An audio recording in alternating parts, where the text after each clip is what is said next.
Good evening, children. In our previous class, we had started the chapter heat and up to the topic heat capacity was done. Specific heat and heat capacity was done. Our today's topic is mechanical equivalent of heat. Before defining what is mechanical equivalent of heat, let us take some examples. Suppose suppose the tire of a bicycle is pumped. What will you observe? The pipe of the pump is heated. Okay. Why the heat energy is produced here? The piston of the pump is moved, and due to that movement of the piston, the air particles or air molecules inside the pipe of the pump, means the velocity of the air molecules are increased. The velocities of the air molecules are increased, so the kinetic energy T is equal to half mv square is also increased. What is v? V is the velocity of air molecule. Okay, so due to the movement of the piston of the pump, the velocity of the air molecules is increased, and since the velocity is increased, the kinetic energy of the air molecules are increased. Kinetic energy is increased. So the mechanical energy means the kinetic energy is increased. That means mechanical work is done on the system. Okay, and that mechanical work done is converted into heat energy. Okay, so in this example, work done or mechanical work done is converted into heat energy, and that's why the pump means the body of the pump is heated. Okay, let us take another example. Suppose in a vessel, closed vessel,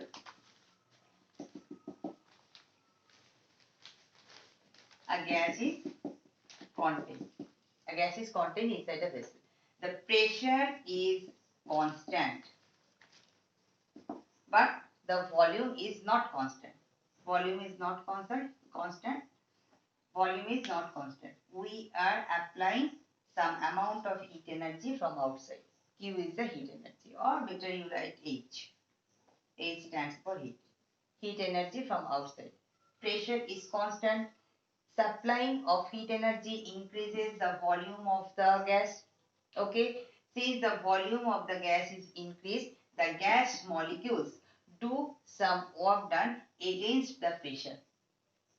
Okay. Here we are supplying the heat energy from outside. Now volume is increased. Gas molecules do some mechanical work against the pressure. So here heat is converted into work done or mechanical work done. Okay, so we can conclude that if we if we want to raise the temperature of a body, either we have to supply some heat energy from outside, or we have to do some mechanical work done on the system, and that mechanical work done will be converted into heat energy, and hence the temperature of the body is increased. Okay, let us take some examples. Suppose we want to increase the temperature of our pump. How do we increase? We have two possibilities. Number one, either we immerse our pumps inside some warm water. Okay, so heat energy is transferred from warm water to the pump, surface of the pump, and hence the temperature of the pump, our pump, will be increased. Or we can rub the pumps, our pumps together. Okay, so mechanical work is done on the system, and that mechanical work is converted into heat energy, and hence the temperature of our pump is increased. Okay. Number two, suppose a piece of iron is taken. Okay, it is said to increase the temperature of the iron. How do we increase the temperature? Number one, first possibility, either we put the iron in the fire. Okay, so the temperature is increased, or we can heat the iron by a hammer. So mechanical work is done on the system, and that mechanical work is converted into heat energy. Okay, and hence the temperature of the iron is increased. Okay, so we can conclude that work done and heat both are equivalent to each other.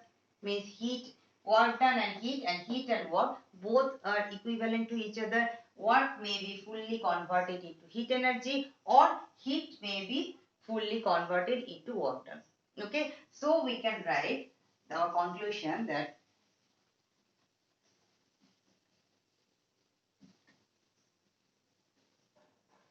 that work may be fully converted into heat energy, and whenever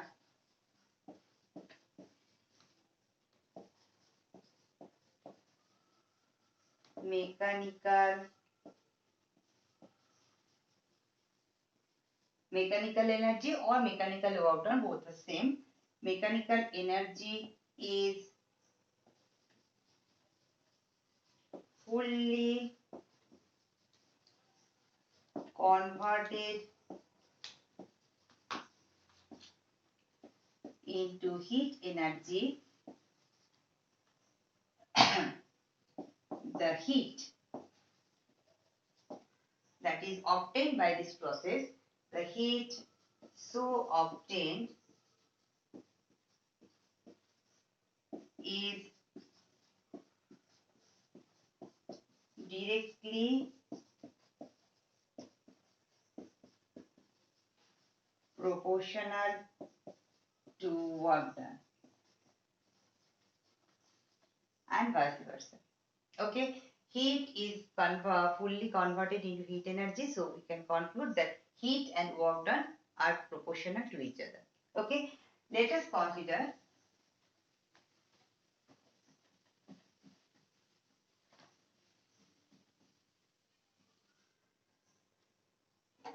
suppose W amount of work done produces H amount of heat. W amount of work done produces H amount of heat, or in the reverse way, H amount of heat produces W amount of work done. Okay, so we can conclude that since work done and heat are equivalent, W is directly proportional to H. Work done is directly proportional to H, means heat energy. Okay, proportional sign. So we can write W is equal to one proportionality constant must be multiplied in the right hand side, J into H, which implies J is equal to W divided by H.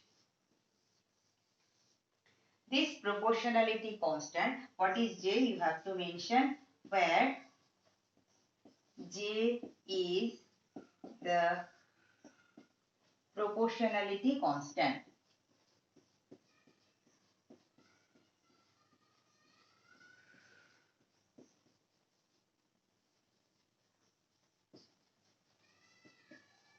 J is the proportionality constant. J is equal to W by H. Okay. Here J is called mechanical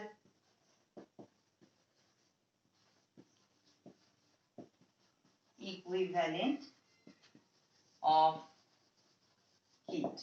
J is called mechanical equivalent of heat. This is the mathematical expression of J. So what is the definition of J? From this expression, W is equal to JH,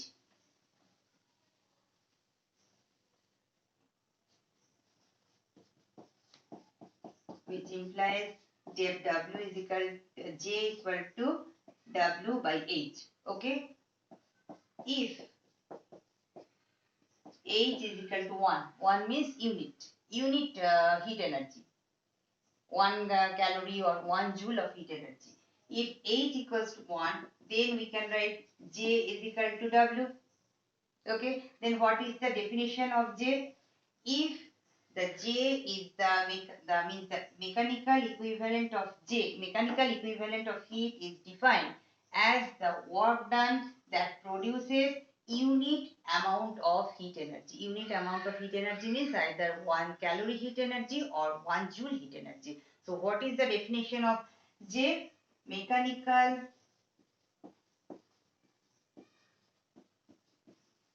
equivalent of heat is defined as the amount of work done that produces unit quantity of heat. If H is equal to 1, then J is equal to W. Unit amount of heat is produced due to the work done W. So what is J? The mechanical equivalent. That means the work done that produces unit amount of or unit quantity of heat energy. Okay. Next topic, units of mechanical equivalent of heat.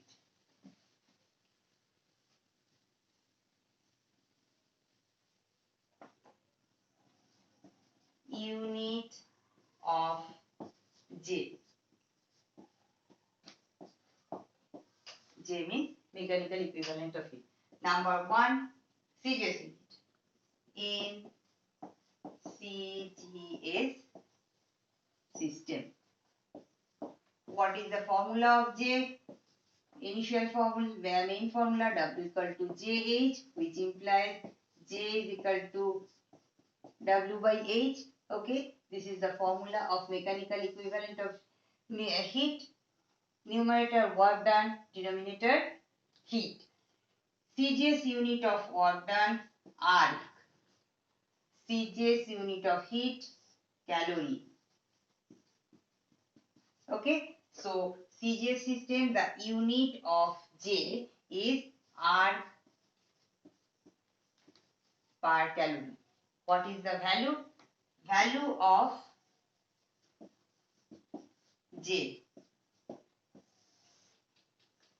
In CGS system, the value of J is equal to 4.2 into 10 to the power 7 arc by calorie. Okay.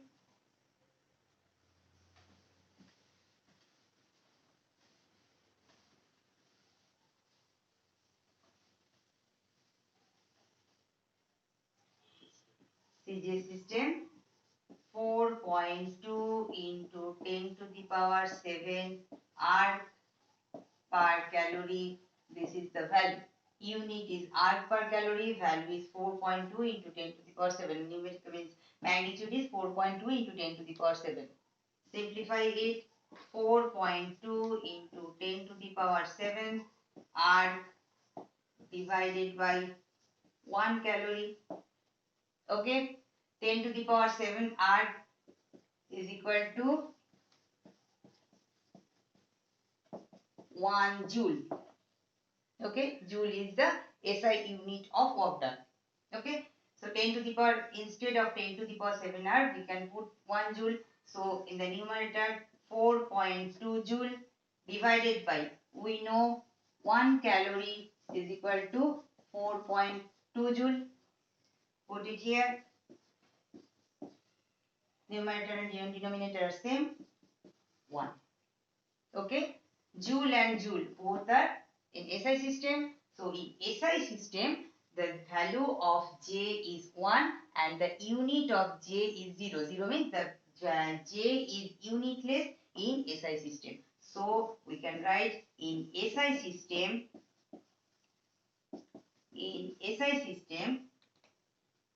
the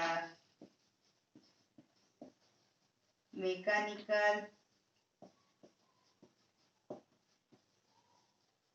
equivalent of heat is unitless, very important term, unitless, and its value is 1. Clear? CJ system, the value is 4.2 into 10 to the power 7 R per calorie. R is CJ's unit of work done, calorie CJ's unit of heat. 10 to the power 7 R is equal to 1 joule, and we know 1 calorie is equal to 4.2 joule. Put these values in the relation. J is equal to 4.2 into 10 to the power 7 R per calorie. So in the numerator it will be 4.2 joule. Denominator 1 calorie is equal to 4.2 joule. Numerator and denominator will be cancelled out, and the value is 1, that is constant, and it is unitless quantity. Why? Because in the numerator unit is joule, denominator the same unit joule, joule and joule are cancelled out. Okay, so in SI system the value of J is 1 and J is unitless in SI unit. Clear? Next topic.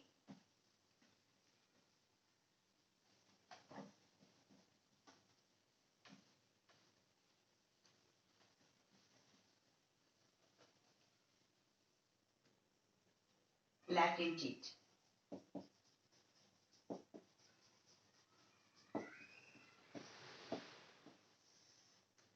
Latent heat. Okay, we all know that generally 3 systems of states are available. Number 1, solids.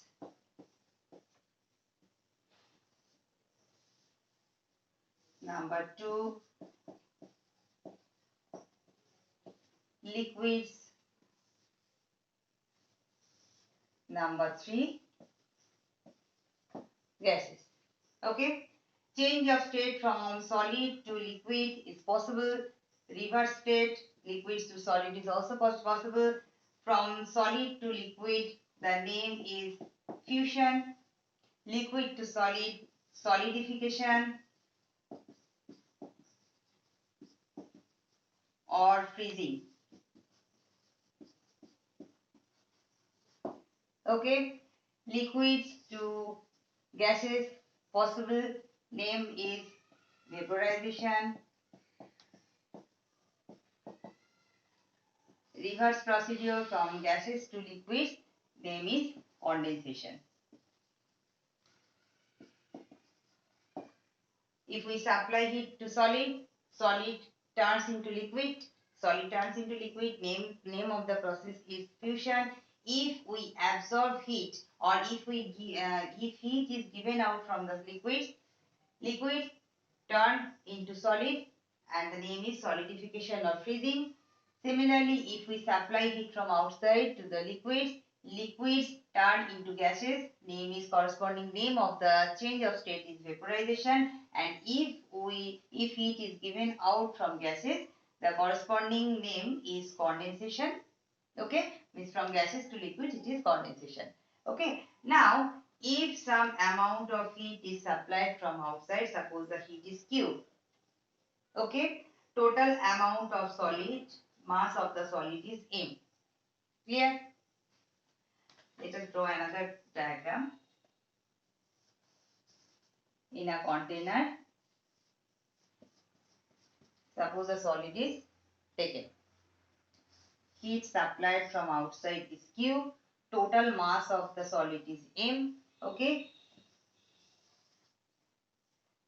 Heat is supplied, so solid can be turned into liquid, and mass of the liquid is same, M. So for due to the application of Q, the solid turns into liquid. Clear? So for M mass of the solid, the amount of heat supplied, M mass of the, not solid, M mass of the substance, solid, both the masses are same, M and M, M and M. For M mass of the substance, the total amount of heat supplied from outside is Q. Apply unitary method. For unit mass, means 1 gram or 1 kg, the amount of heat supplied is Q divided by M. What is Q divided by M? Total amount of heat supplied per unit mass of the substance.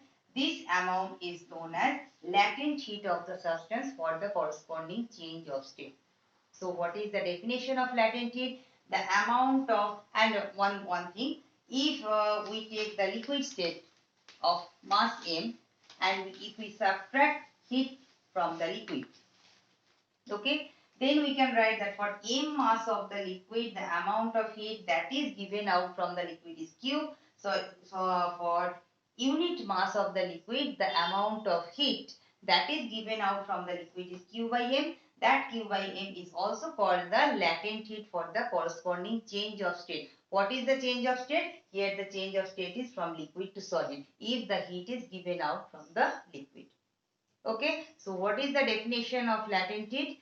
Latent heat is the amount of heat that is supplied or that is given out from unit mass of a substance to change its state completely, keeping its temperature as constant, is called the latent heat of the substance for the corresponding change of state.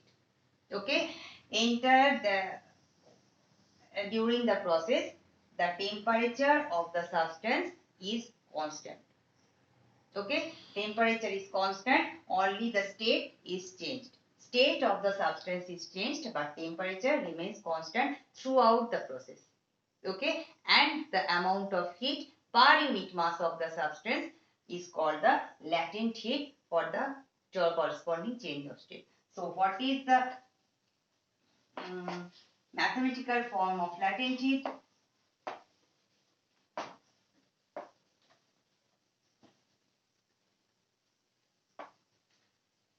Total amount of heat that is supplied or given out is Q. M is the mass of the substance.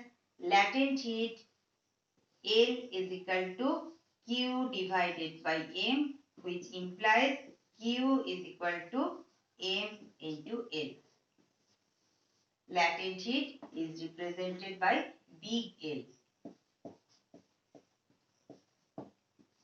Okay, in the mathematical form you have to mention all the terms. What is the term? Where Q is the amount of total amount of heat required to change the state of M mass of the substance, keeping its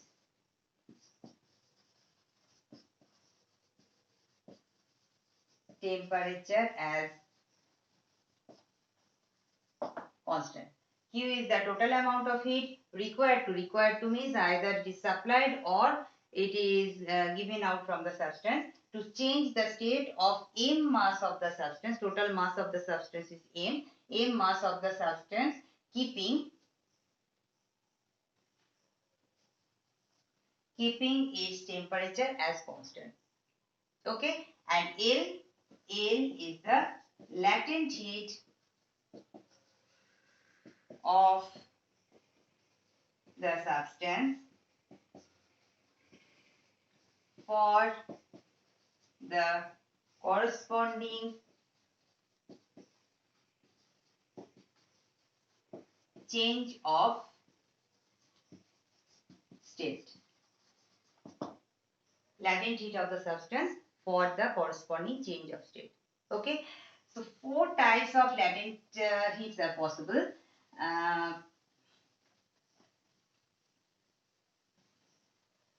Number 1, 4 types of latent heats. Number 1, latent heat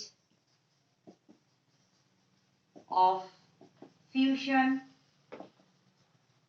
Number 2, latent heat of solidification. or freezing. Number 3, latent heat of vaporization. Number 4, latent heat of condensation. What is fusion? From solid to liquids, what is latent heat? The amount of heat that is supplied to unit mass of a solid to change its state from solid to liquid, keeping its temperature as constant. What is the constant temperature? That is melting point. Okay, keeping its temperature as constant is called the latent heat of fusion. What is solidification or freezing? From liquid to solid. So what is latent heat of solidification? The amount of heat that is given out from unit mass of the liquid to change its state from liquid to solid, keeping its temperature as constant, is called latent heat of solidification or freezing. Number 3, latent heat of vaporization. What is vaporization? From liquid to gaseous state. So amount of heat that is supplied to unit mass of liquid to change its state from liquid to gaseous state, keeping its temperature as constant, is called latent heat of vaporization. And what is condensation? From gaseous state to liquid state. So amount of heat that is given out from unit mass of gaseous system to change its state from gas to liquid, keeping its temperature as constant, is called latent heat of condensation. Okay, so 4 types of latent heats are possible. Next topic, units of latent heat.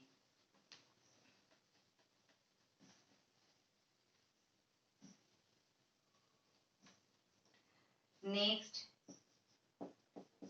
units of latent heat. At first, we have to write the formula of latent heat. L is equal to Q divided by M. This is the formula. Number 1, CGS unit.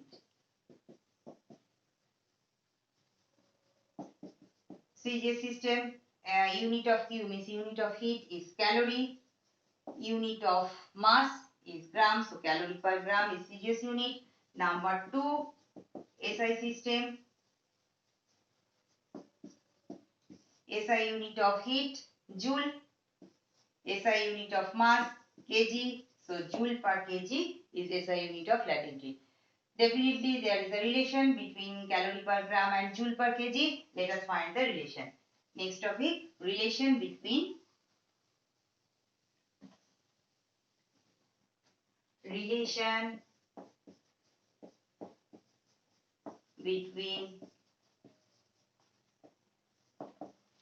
CGS and SI units of latent heat. CGS unit of latent heat, calorie per gram. SI unit of latent heat, joule per kg. Start from CGS system, calorie per gram. We can write it as 1 calorie per gram. Okay, 1 calorie per gram means 1 calorie divided by 1 gram. Okay, 1 calorie is equal to how much joule? 4.2 joule. 1 gram is equal to how much kg? 10 to the power minus 3 kg. Okay, 10 to the power minus 3, it will go to the numerator. So after simplification, we can write 4.2 into 10 cube joule per kg. 4.2 into 10 cube means 4200 joule per kg. Okay, so what is the relation? Therefore, 1 calorie per gram is equal to 4200 joule per kg. You can find in reverse way also, then you will get the value as 1 joule per kg is equal to 1 divided by 4200 calorie per gram. This is the relation between CGS and SI units of latent heat. Okay, this relation is required for solving numericals, and numericals will come based on the formula L is equal to Q by M, means based on the mathematical form of latent heat. Okay, In latent heat, only one topic is left. We have to stop here for today. Uh, I will give you some numericals, a set of numericals. You will solve it, and if you have some queries, ask me and you may send it through email. That's all for today. Thank you, children.